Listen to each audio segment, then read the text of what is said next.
Sugar patients chapati రోటీ కాకుండా సంతృప్తిగా rice కూడా తినవచ్చు. Doctor rice, sugar free rice, doctor rice diabetic rice, sugar పెన్సని బియ్యం, డాక్టర్ రైస్. ఖరీఫ్ వ్యవసాయ సీజన్ ప్రారంభమైంది. అన్నదాతలు అందరూ కూడా ఖరీఫ్ పనుల్లో చాలా ముమ్మరంగా ఉన్నారు. జిల్లాలో వరి నాట్లు కూడా కార్యక్రమం ప్రారంభమైంది. మరి ఇట్లాంటి పరిస్థితుల్లో ప్రధానంగా వ్యవసాయం చేస్తుంది కౌలు రైతులు. మరి ఆ కౌలు రైతులకు సంబంధించిన కార్డులు ఇవ్వడం కానీ లేదా కొత్త చట్టం తీసుకురావడం కానీ ఈ రాష్ట్ర ప్రభుత్వం ఏమాత్రం కూడా చర్యలు తీసుకోవడం లేదు. మరి ప్రధానంగా వ్యవసాయంలో 170-80% భూములు సాగు చేస్తున్న కౌలు రైతులకి నష్టాలు, కష్టాలు, కన్నీళ్లు, అప్పులు, ఆత్మహత్యలే మిగులుతున్న పరిస్థితి కనబడతా ఉంది. మరి కూటమి ప్రభుత్వ అధికారంలోకి వస్తే కౌలు రైతులకు పూర్తి న్యాయం చేస్తాం, కౌలు రైతులను ఆదుకుంటాం, కొత్త చట్టాలు తీసుకొస్తాం అని చెప్పేసి పద్ధతుల్లో అనేక వాగ్దానాలు చేశారు. మరి ఏ ఒక్క వాగ్దానాన్ని అమలు చేసిన పరిస్థితి ఇవాళ కనబడట్లేదు. ప్రధానంగా అన్నదాత సుఖీభావ పెట్టుబడి సాయం కూడా అందిస్తామని చెప్పేసి మాటలు చెప్తున్నారు తప్ప ఆచరణలో మాత్రం భూములున్న భూ యజమానులకే అన్నదాత సుఖీభావ పెట్టుబడి సాయం అందించి కౌలు రైతులు మీరు తర్వాత ఇస్తామని చెప్పేసి అంటున్నారు. మరి ఏ పద్ధతుల్లో ఇస్తారో కూడా అర్థం కావడం లేదు. మరి గత ప్రభుత్వం తీసుకొచ్చిన కౌలు చట్టాన్నే అమలు చేస్తూ కౌలు రైతులకు అన్యాయం చేసే పద్ధతుల్లోనే ఈ రాష్ట్ర ప్రభుత్వ వ్యవహారం ఉన్నది. మరి భూ యజమానులకు సంబంధం లేకుండా కౌలు కార్డులు ఇవ్వాలి, వాడికి రుణాలు ఇవ్వాలి, నష్టపరిహారాలు ఇవ్వాలి, బీమా పరిహారాలు అందించాలి అని చెప్పేసి ఒకవైపు రైతు సంఘాలు కోరుతూ సరే ఈ రాష్ట్ర ప్రభుత్వం పెడచడం పెడతా ఉంది. మరి సరైన పద్ధతి కాదని చెప్పేసి భావిస్తా ఉన్నాం. ఈ నేపథ్యంలో ఇటీవల ఏలూరు జిల్లా రాష్ట్ర వ్యాప్తంగా అన్ని జిల్లాల బ్యాంకర్లు రుణ ప్రణాళికలు విడుదల చేశారు. ఏలూరు జిల్లా రుణ ప్రణాళిక విడుదలైంది.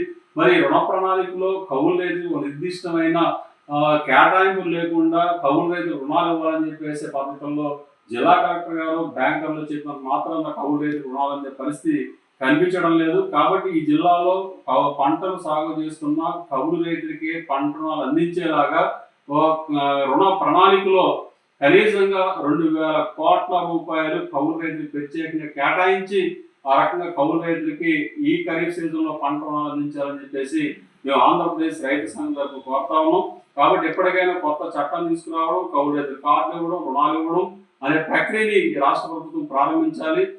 వ్యవసాయంలో కష్టపడుతున్న, నష్టపోతున్న అన్నదాతలైన కౌలు రైతులను ఆదుకునే కోసం ఈ రాష్ట్ర ప్రభుత్వం నిర్దిష్టమైన చర్యలు తీసుకోవాలని చెప్పేసి కోరుతా ఉన్నాం. కాబట్టి రుణ ప్రణాళికలో ఎటువంటి కేటాయింపులు లేకుండా బ్యాంకులు రుణాలు ఇవ్వడం సాధ్యం కాదు.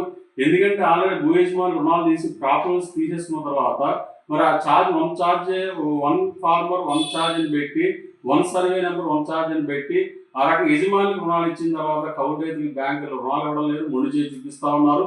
మరి అట్లాంటి పరిస్థితుల్లో కౌలు రైతులు ఆదుకునే దానికోసం ఈ రాష్ట్ర ప్రభుత్వం చర్యలు చేపట్టాలి. ఆ రకంగా కౌలు రైతులందరికీ రుణాలు ఇచ్చే విధంగా కూడా చర్యలు ఉండాలని చెప్పేసి కోరుతా ఉన్నాం. దీంతో పాటు ఇవాళ ఆక్వా రైతులు నష్టపోతా ఉన్నారు, సరైన ధరలు రావడం లేదు, రొయ్యల ధరలు రోజు రోజుకి పతనమవుతా ఉన్నాయి.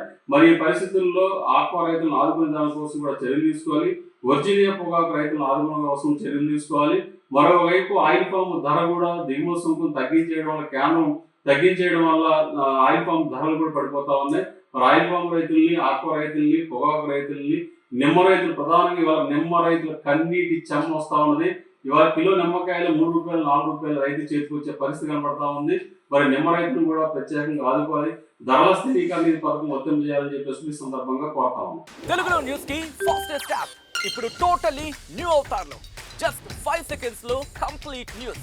సోషల్ మీడియాలో ట్రెండ్స్ కి one stop solution. Live TV app voice search option తో ఇప్పుడే డౌన్లోడ్ చేయండి లేదా అప్డేట్ అయిపోండి. యాప్ లింక్ డిస్క్రిప్షన్ లో ఉంది.